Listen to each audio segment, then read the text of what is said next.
Boa noite, queridos. Você que está em casa, que nos acompanha, o meu boa noite.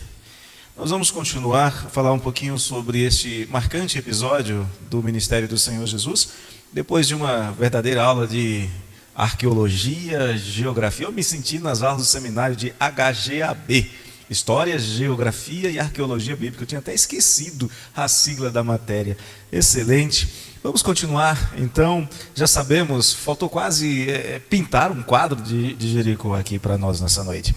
Vamos continuar agora tentando dar uma olhada um pouco mais especificamente para este encontro, a atitude de Jesus e desses dois homens que estavam assentados à beira do caminho, que tinham uma necessidade premente, embora eles não soubessem, como foi justamente lembrado pelo pastor, aquela era a última oportunidade deles. E às vezes a nossa última oportunidade pode estar diante de nós. Quando o pastor João Mário lembrou desse aspecto, eu me lembrei de uma senhora há muitos anos atrás, na cidade de Feira da Mata, no interior da Bahia. Quase que não aparece no mapa. Se você procurar, vai ter dificuldade de encontrar. E naquela cidade eu fui junto com o reverendo Liberato, que o reverendo João Mário conhece, fazer um trabalho lá na congregação, na igreja presbiteriana em Cocos. E ao chegar na casa que nos hospedava, havia uma senhora cuidando da dona da casa, uma manicure.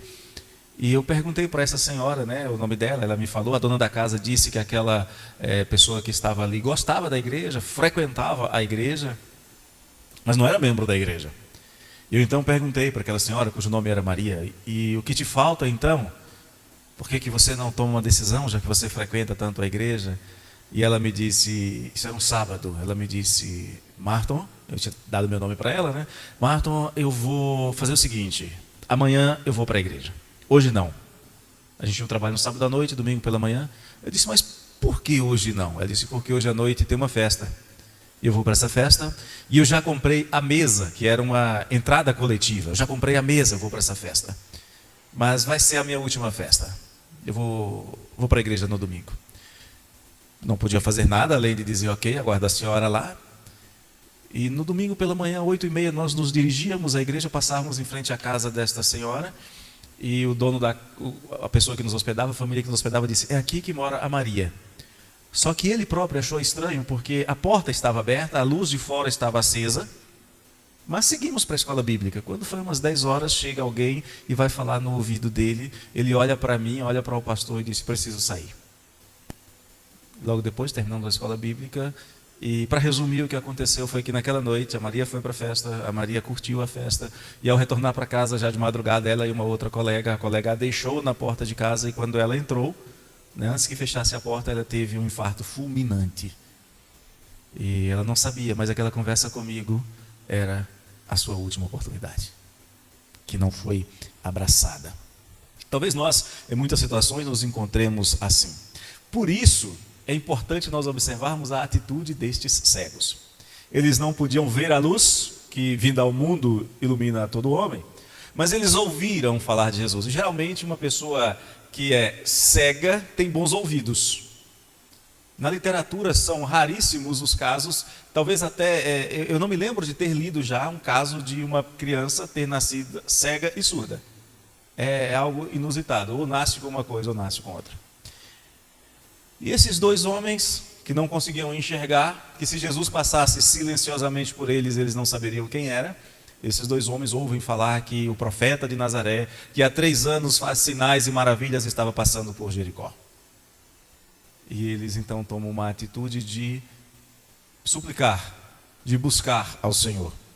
E começam a clamar. E eles clamam ao Senhor de uma maneira que não era usual as pessoas fazerem naqueles dias. Eles clamam ao Senhor remetendo às profecias sobre o filho de Davi, sobre o grande rei, sobre o Messias. Eles chamam Jesus de filho de Davi. Eles, Jesus, filho de Davi, tem compaixão de mim, ou tem compaixão de nós. Sofra conosco, sofra o nosso sofrimento. Falamos sobre isso agora há pouco numa aula de discipulado. Sinta a nossa dor, veja como é ruim nós sermos cegos. E a multidão dizia, para com isso, deixa Jesus de lado. Como o reverendo João Mário bem mencionou, nunca aconteceu de um cego ter sido curado, leproso já tinha sido curado, morto já tinha sido ressuscitado, mas cego enxergar, cego de nascença enxergar, era inusitado. Admitir que Jesus pudesse curar um cego era admitir que as profecias a respeito de Jesus, do Messias se cumpriam em Jesus. Se nós bem lembrarmos, Jesus começa o seu ensino dizendo que o Senhor me ungiu para abrir os olhos aos cegos, coisa que nunca tinha acontecido. Então, aqueles homens começam a clamar: Filho de Davi, em outras palavras, Messias, tem compaixão de nós. A multidão dizia: cala, ele não pode fazer isso. Em seu caso, nem Deus dá jeito. Talvez seus amigos, seus vizinhos, seus colegas falem isso para você em alguma situação. E falam. E falam. E eles insistem: Senhor, filho de Davi, tem misericórdia. Sinta no seu coração a nossa dor. Sinta no seu coração a nossa angústia. E Jesus para diante deles e pergunta: o que vocês querem? O que vocês querem que eu faça? Sabe quando uma criança se machuca e você pergunta: onde dói? Qual é a resposta da criança? Ela não diz: dói a mão, dói o pé. Ela mostra. Ela quer que você veja. Ela quer que você perceba que ali está machucado, que ali está doendo. Diz um provérbio latino, né, que onde dói o corpo, o dedo aponta. E esses dois tinham uma dor, uma angústia profunda. Eles dizem: Senhor, nós queremos enxergar. Eles tinham um emprego. Quando nós estudamos a história de Bartimeu, a gente vê Bartimeu sair todo feliz porque perdeu o emprego, né? Agora ele não podia mais ficar ali à beira da estrada pedindo. Ele foi demitido por Jesus e ficou feliz por isso. Não podia mais pedir ajuda dos transeuntes porque já não era mais um cego. Mas eles dizem: Senhor, a nossa necessidade não é de dinheiro. Nem é de família. Bartimeu volta para os seus, para a sua casa. Nem é de religião. Bartimeu vai se apresentar aos sacerdotes. Eles tinham a necessidade profunda de ver a luz brilhar. Muitos homens, muitas mulheres, muitas pessoas não têm consciência dessa necessidade. Os seus olhos conseguem enxergar cores, os seus olhos conseguem enxergar objetos, melhor até do que aquele cego que olhou. Eu vejo as pessoas passando como se fossem árvores, conseguem enxergar muito bem, nem precisam de óculos, mas não conseguem enxergar a sua necessidade mais profunda do coração. E aqueles dois homens diziam: Senhor, nós queremos ver. Eles já haviam reconhecido a Jesus como o filho de Davi. Não era mais uma questão de fé. Eles já clamaram pedindo uma bênção ao Senhor. Isso é oração. Não era questão de fé mais. Mas eles diziam: Senhor, nós temos uma necessidade e sabemos que só o Senhor pode suprir essa necessidade. E aqui nós vamos olhar um pouquinho agora para a atenção ou para a atuação de Jesus. O que Jesus faz? Jesus os cura.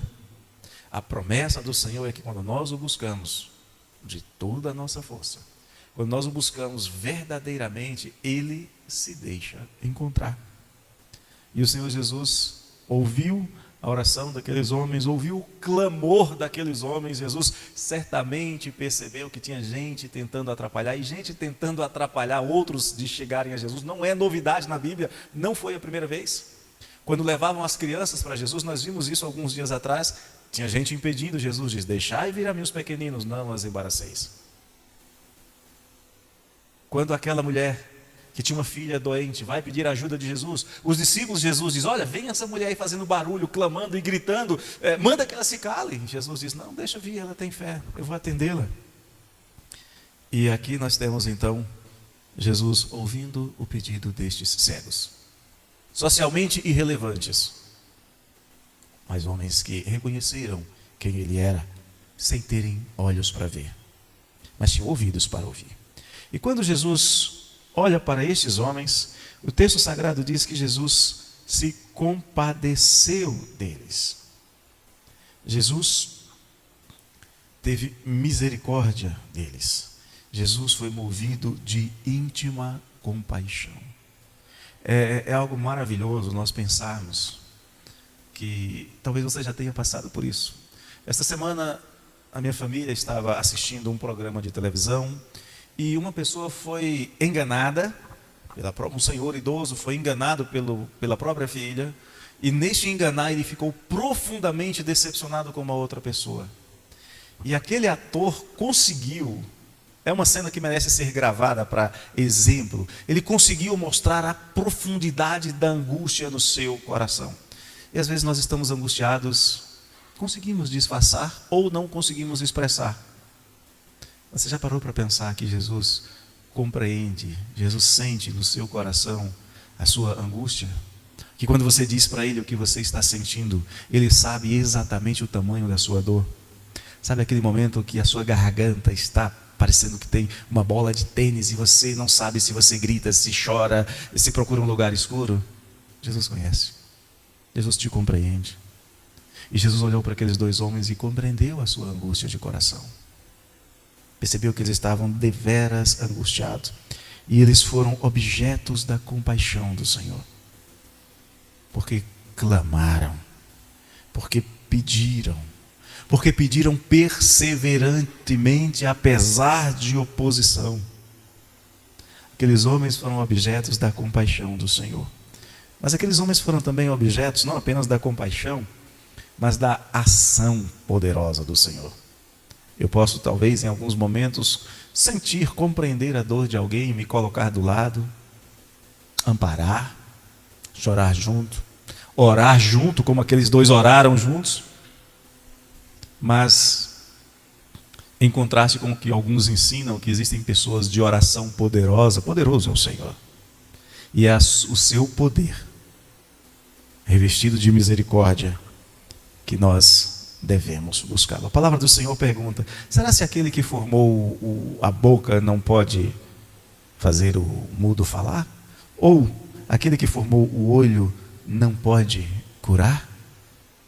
E o Senhor curou aqueles dois homens. O texto sagrado diz algo interessante, que eles logo recuperaram a vista, que eles imediatamente recuperaram a vista. O Senhor tocou-lhes os olhos e eles imediatamente passaram a enxergar.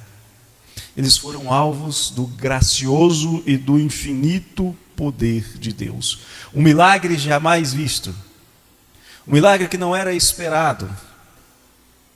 Lembrando as palavras do pastor Gilmário, um milagre que os rabinos desacreditavam de ser possível, exceto pelo Messias de Deus, é feito à vista de numerosa multidão. Gente de todos os cantos do Mediterrâneo, da Ásia Menor, gente do Egito, gente que havia vindo da Europa, estava vendo aquilo acontecer. Jesus faz algo que era para muitos inesperado, mas faz com que aconteça imediatamente. O que fazer quando somos alvos? O que você pode fazer quando precisar da misericórdia de Deus, quando precisar da ação poderosa de Deus? Clame. E o que fazer quando Jesus responder? O texto conclui com duas palavrinhas: foram seguindo. Eles foram seguindo a Jesus. Depois de serem curados, depois de serem alvo do poder, da graça, da misericórdia de Deus, aqueles homens foram seguindo a Jesus. Um filósofo, século XIX, ele afirmava que a fé é um salto no escuro. Talvez você já tenha ouvido falar de Søren Kierkegaard. Ele afirmava que a fé era um salto no escuro. Você ouvia a pregação e você se entregava sem saber o que tem do outro lado. O texto aqui nos diz justamente o contrário. A fé traz a luz aos olhos dos cegos. A fé mostra o que antes era impossível enxergar. A fé faz com que o invisível seja tornado visível àquele que crê. E aqueles homens começaram a seguir a Jesus. Ninguém segue Jesus às cegas. Ninguém segue Jesus sem saber o que o aguarda. Nós vimos há poucos estudos atrás, o Senhor falando aos seus discípulos: não há ninguém que deixe pai, e mãe, e esposa, e filhos, e propriedades, e etc., que me siga, que não receba mais aqui na eternidade. A gente sabe o que nos espera. Nós sabemos o que nos espera. E aqueles homens que tiveram a sua visão restaurada, agora eles não precisavam mais ficar assentados à beira da estrada, ouvindo as pessoas passarem. e esperando uma pequena demonstração de bondade das pessoas. Agora eles podiam se levantar e seguir na estrada com Jesus, e seguir no caminho com Jesus, e seguir Jesus, que é o caminho, em direção a Jerusalém, onde eles poderiam adorar livremente, sem qualquer limitação. Por graça, os seus olhos foram abertos. Por graça, os seus corações foram cheios de gratidão. E com resoluta disposição, eles seguem a Cristo. Porque Cristo manifestou a sua misericórdia, que eles tanto pediram. Talvez alguns olhem inadvertidamente e pensem: o maior milagre, o grande milagre foi dar vista aos cegos. Não. O maior milagre foi dar vida aos que estavam mortos em delitos e pecados e que se tornam, a partir daquele momento, seguidores do Senhor Jesus. Esse é o grande milagre. Você tem necessidade? Sua necessidade é insolúvel? É possível. Mas há alguém que pode fazer infinitamente mais do que pedimos, pensamos e esperamos. Clame ao Filho de Davi, e quando ele responder a sua oração com misericórdia e poder, levante-se do comodismo, levante-se de qualquer situação que te impeça de seguir a Jesus e vá após ele. Creia e siga. Esta a grande transformação que é feita na vida desses cegos, para testemunho dos povos, para que ninguém ali, uma multidão de sacerdotes, como mencionou o reverendo Jamário, a multidão de sacerdotes podiam testemunhar claramente o alcance do poder de Jesus. Se você continuar lendo as Escrituras, você vai ver que no livro de Atos, quando Pedro começa a anunciar, em Atos 2, você vai ver que uma numerosa multidão creu no Senhor Jesus. Quantos daqueles que ouviram a Pedro não estavam presentes ali em Jericó, a cidade que não deveria existir? Aqueles homens estavam todos onde não deveriam estar, mas a graça de Jesus alcança todo e qualquer lugar. Lembrando o salmista que diz que não há lugar algum neste planeta, em lugar nenhum no universo, onde nós possamos nos ausentar do alcance do Senhor nosso Deus. Clame na sua dor, na sua angústia, na sua necessidade. Confie naquele que é misericordioso. Receba da sua graça e siga-o com fé, em nome de Jesus. Vamos louvá-lo?